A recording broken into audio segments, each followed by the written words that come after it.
аз паёми навбатӣ пешвои муаззами миллат ба Маҷлиси Олии Ҷумҳурии Тоҷикистон бармеояд ки дар соҳаи кишоварзӣ ҷиҳати истифодаи самараноки обу замин ва ҳифзи амнияти озуқавории мамлакат ҳамасола тадбирҳои зарурӣ андешида мешавад. бо мақсади амалӣ намудани дастуру ҳидоятҳои пешвои муаззами миллат, кишоварзони вилояти Халтон барои афзун намудани истеҳсоли маҳсулоти кишоварзӣ ва саҳм гузоштан дар фаровонии бозори истеъмолӣ аз ҳама шароиту имкониятҳои мавҷуда самаранок истифода бурда, то ин ки дар ғанӣ гардондани сабади истеъмолии мамлакат саҳми арзандаи худро гузоранд. мавриди зикр аст ки дар натиҷаи андешидани тадбирҳои зарурӣ дар замони истиқлолият маданияти истифодабарии замин куллан беҳтар гардида, аз як қитъа замини обӣ гирифтани 3-4 ҳосил ба ҳукми анъана даромад, ки ин барои ба маротиб зиёд намудани истеҳсоли маҳсулоти кишоварзӣ мусоидат карда истодааст. бо мақсади сари вақт таъмин намудани кишоварзон бо оби полезӣ аз тарафи ҳукумати ҷумҳурии Тоҷикистон тадбирҳои зарурӣ роҳандозӣ мегардад. барномаи беҳтар намудани вазъи мелиоративии заминҳои обрӯишавандаи кишоварзӣ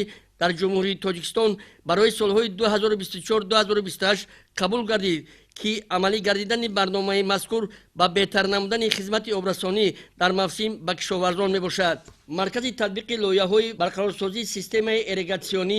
идоракунии захираҳои обии водии Фарғона дар ҷумҳурӣ барои фаъолияти пурсамари системаи ирригатсионӣ ва беҳтар намудани ҳолати мелиоративии заминҳо қабул гардида, дар ин самт корҳои назаррас амалӣ мегардад. бо мақсади то мавсими обрасонӣ тоза кардани иншоотҳои обрасонӣ ва забру закашҳо аз тарафи раёсати беҳдошти замин ва обёрии вилояти Халтон мувофиқи нақша чорабинии тирамоҳу зимистонаи солҳои 2025-2026 тоза кардани 616 километр шабакаҳои обдиҳӣ, 428 километр забру закашҳо, 304 адад иншоотҳои гидротехникӣ ва 304 адад нуқтаҳои обченкунӣ ба нақша гирифта шуда, то ба имрӯз бинобар иттилои масъулини раёсат 395 километр шабакаҳои обдиҳӣ, 294 километр забру закашҳо тоза карда шуда, 209 адад иншоотҳои гидротехникӣ ва 231 адад нуқтаҳои обченкунӣ аз таъмири ҷорӣ бароварда шуда, дар ин самт корҳо бо маром идома дорад.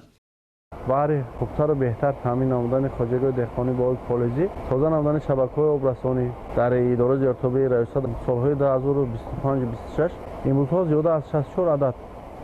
экскаваторҳо ва зиёда аз 6 адад булдозерҳо кор карда истоданд, ки он нақша чорабиное ки баъри таъмини оби полезӣ, таъмири дастгоҳи обкашӣ,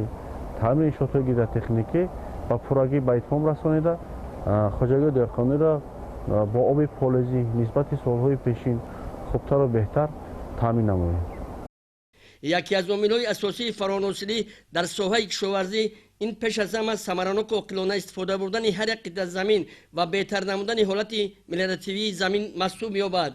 тавре ки иттилоъ дода шуд, он заминҳое ки худҷорӣ мебошанд, дар он заминҳо кишти зироатҳои барвақтии тирамоҳӣ гузаронида шуда бо оби полезӣ дар минтақаҳои худҷорӣ таъмин гашта истодаанд. дар соли сифарӣ гардида тибқи нақша аз тарафи раёсати беҳдошти замин ва обёрии вилоят ҳолати мелиоративии 7035 гектар ба нақша гирифта шуда буд. то ба имрӯз 66% нақшаи пешбинишуда амалӣ гардида, ки 4657 гектарро дар бар мегирад. дар соли 2026 раёсати беҳдошти замин ва обёрии вилояти Халтон дар ҳамбастагӣ бо идораҳои зертобе ба нақша гирифтанд, ки дар ин самт корҳоро ҷонок намуда ҳолати мелиоративии заминро беҳтару хубтар гардонанд. раёсати беҳдошти замин ва обёрӣ дар вилояти Халтон дар ҳамбастагӣ бо идораҳои зертобе тасмим гирифтанд, ки 28279 гектарро бо оби захиравӣ таъмин намуда ва дар майдони 3923 гектар обшӯйкунии заминҳоро баромонанд. ғайр аз ин барои яхобмонии боғу тогзор дар майдони 6223 гектар яхобмонии дигар заминҳо бошад, 4493 гектарро дар бар мегирад, ки ин омил имкон медиҳад хоҷагидорон дар кишт ва парвариши зироатҳои кишоварзӣ дар натиҷаи амалӣ гаштани таъмини оби захиравӣ ва обшӯйкунии заминҳо метавонанд ҳосили дилхоҳи хешро ба даст биёранд. тибқи дархости хоҷагоҳи деҳқонӣ то ба имрӯз нақшаи обмонии захиравӣ 25019 гектар ба нақша гирифта шуда, то ба имрӯз 23614 гектари онҳо 94% нақшаи пешбинӣ гардида аллакай обмонии захиравӣ гузаронида шуд ва инчунин обшӯйкунӣ аз 4163 гектаре ки ба нақша гирифта шудааст дар идораи зертобии раёсат, зиёда аз 2570 гектари онҳо обшӯй карда шуданд.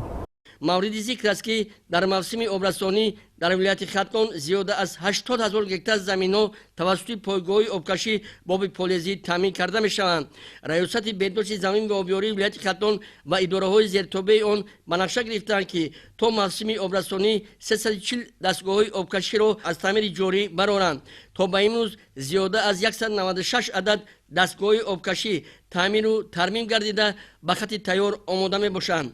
раёсати беҳдошти замин ва обёрии вилояти хатон ва идораҳои зертобаи он аз ҳама шароиту имкониятҳои мавҷуда самаранок истифода бурда мақсаду маром доранд ки то мавсими обрасонӣ нақшаҳои пешбинишударо бо пуррагӣ амалӣ намуда дар мавсими обрасонӣ кишоварзон ва аҳолиро бе ягон мушкилӣ ба оби полезӣ таъмин намоянд. холимруди ниёзӣ, ғайрушоҳимардон, Фирӯзи Ҳусейн барои барномаи ахбор.